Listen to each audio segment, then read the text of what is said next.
couple of weeks. We are in the process of getting ready for Six Summer, which is coming up next week. And pretty much if it could fail, it did fail, and we've been dealing with that, at least on the transmission side. So if you guys don't know, we are taking this car right here, a 2010 Camaro SS that we have swapped in a Vortec 4200 into the front of it. We are calling this car the All-American Supra. And our goals for the week, well, we were gonna try and actually go for something, but at this point our goals are just to show up and do as well as we can. Win the party! Win the party! We actually ran this car at Beaver Springs Dragway during a test session, and we got a couple passes on the car, and from that test session we learned a few things, and let's go over a few of those things right now.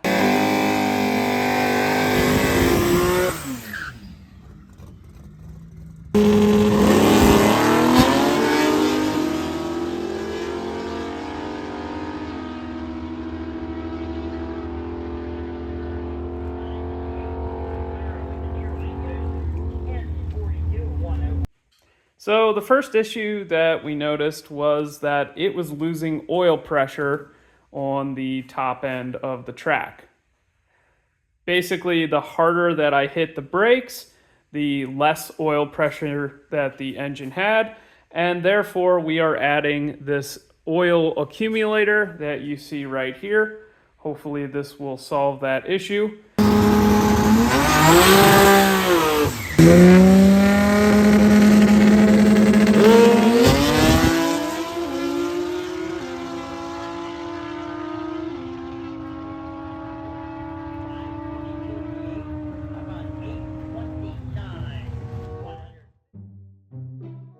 But I would love to say that that is the most complicated issue that we ran into at the track. Unfortunately, also, as I shifted the car into third gear, the car did something weird where it almost acted like it had a fourth gear. If I show you the data log plot, it almost looks like there's another gear shift halfway through third. And this is never a good sign on an automatic transmission. Unfortunately, I don't have detailed data on the transmission, so I don't know where it was slipping, but something was definitely slipping. So we pulled out the transmission and we put in a fresh unit, and that didn't go well either. The transmission made line pressure, but it did not have reverse. And reverse is something that's kind of convenient to have, but also if you don't have reverse, you don't have a trans brake either. So we troubleshooted that for quite a while, and we basically determined that the transmission needed to be pulled, and we decided to go with another fresh unit. The new transmission seems to work great.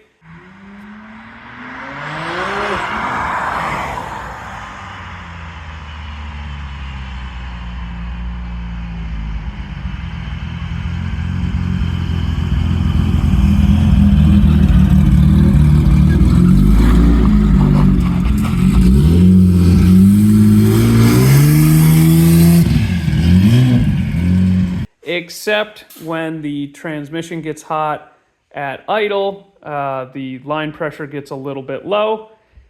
It does come up with engine speed, but unfortunately, we're just going to have to risk it for the biscuit and see how the thing performs, because at this point, we don't have time for anything else.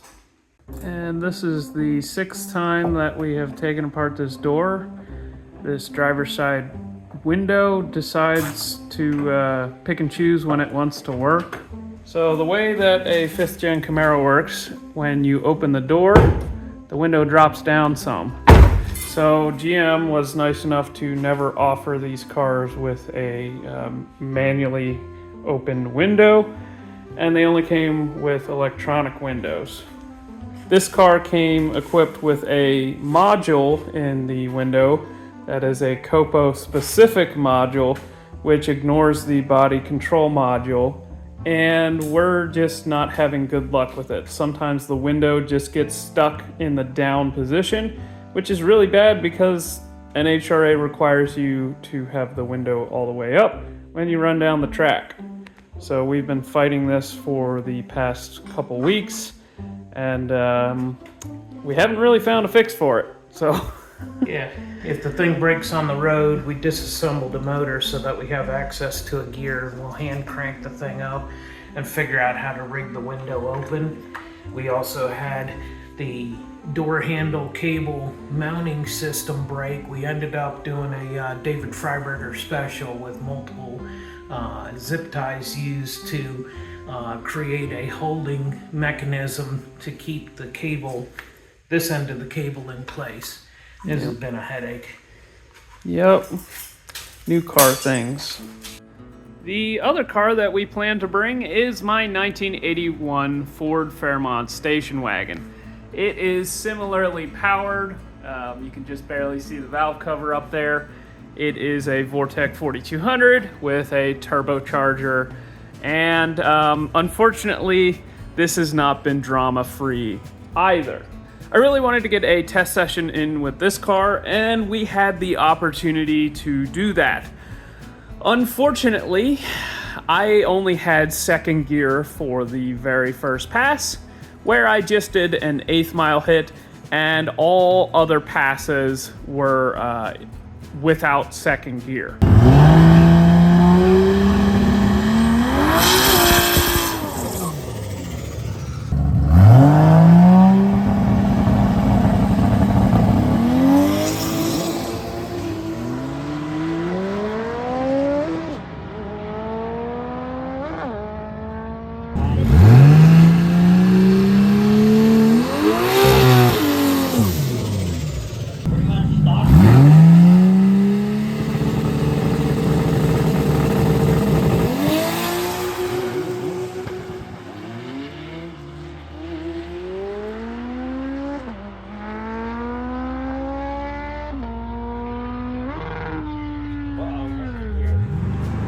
Now, second gear is kind of nice to have. It really helps you to get a better ET. And as you guys may or may not know, I am running a 4L80E on this car.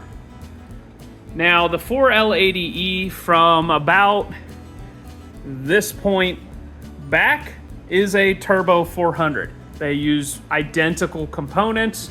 Now, where I screwed up, I don't think I've shared this with you guys, but I have installed a Extreme Automatics billet valve body onto this car.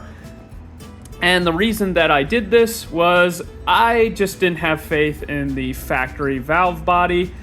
So I wanted to simplify things, go to full manual. And also, I got the benefit of having a first or second gear trans brake with that valve body.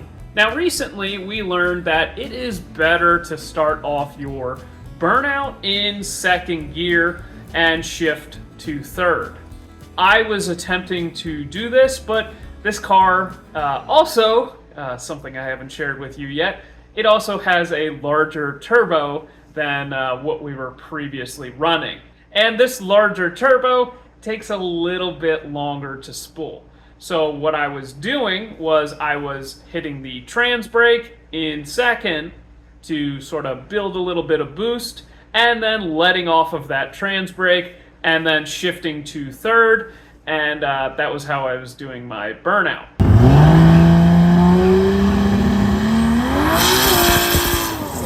The problem here is these transmissions really don't like to be treated unkind, unloaded, meaning like, you know, the wheels are spinning, at least in second gear. This is where I screwed up. As we found out when I tore the transmission apart, I rolled the intermediate sprag, which is the one that sort of takes the most abuse.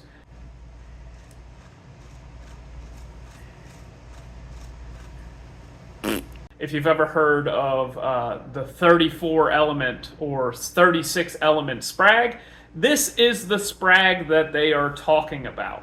When you are in first gear and you shift to second, this sprag has to take your direct drum and stop it. It could be spinning at 7,000 RPM, and it needs to take all of that force and bring it to an immediate halt. And I think it starts to rotate it the opposite way, but I don't really understand that one since it's tied into the case.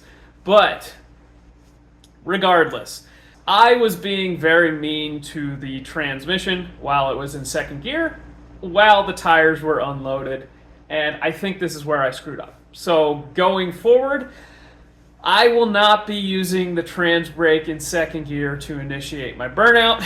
I will have to, foot brake it a little bit and try to bring it up on boost a little bit, and then go through the gears, and hopefully that solves our issue.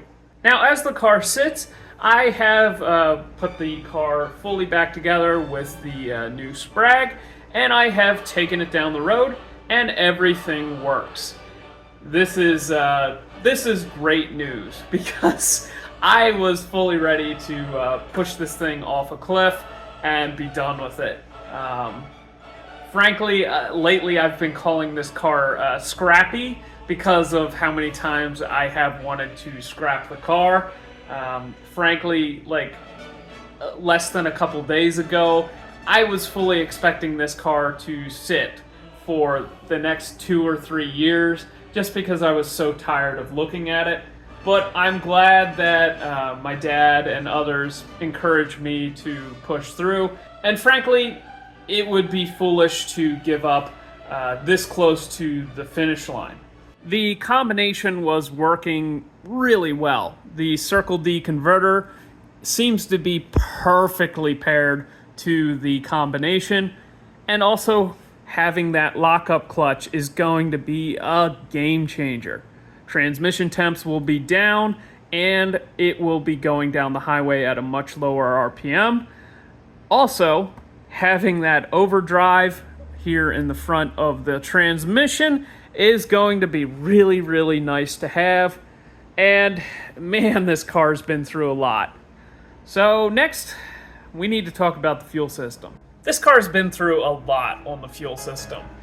Originally, I had the factory tank in the back here, and I was running a set of Walbro 450s down inside of the tank, and that worked okay for a few years, but I was dealing with fuel slosh. Recently, I converted it to this universal truck tank from Tanks Incorporated, which has an internal Walbro 450 with a good slosh baffle. And I am also running this MagnaFuel 4303 style fuel pump to sort of supply my needs while the car is racing. While we were making our test passes, I noticed that the fuel pressure really wasn't keeping up like I wanted it to, and I kept adding injector duty cycle, and it just wasn't having it.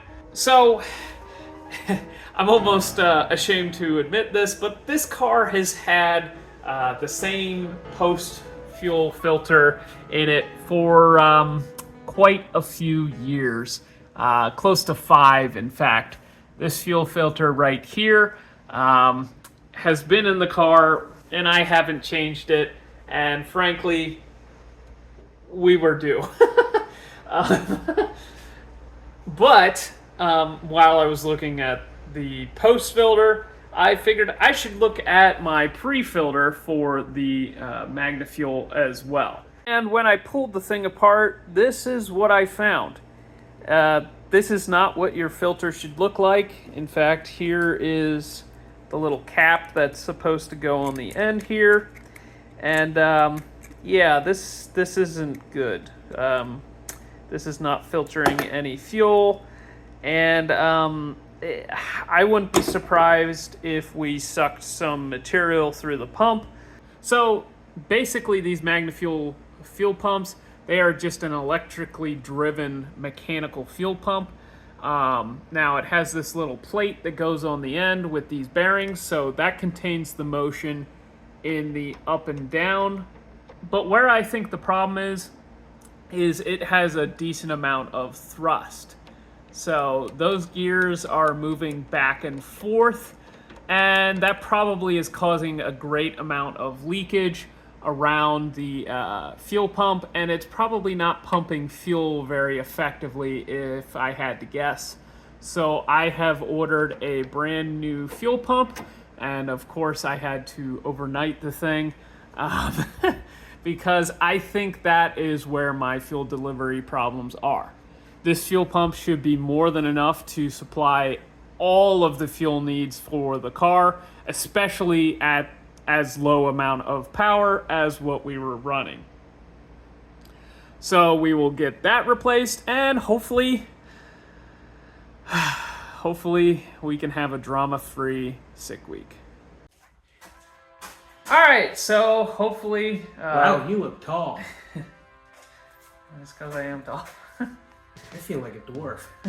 Yeah, guys, it was close. He almost that's better. I feel more dad-like. It was close. He was pushing on that wagon. We were headed for the cliff. I was on the downhill side. He had gravity on his side, and then he said, "You're going with it!" And I was like, "I'm cheap labor!" He stopped pushing. We saved the wagon. Yep. So look for us out at Six Summer. We'll have, of course, the two cars I just showed, and we're excited to show the world what these things are capable of. May not be until the last day that we actually do that, just because we've had enough trouble for 1 week. We don't need a second.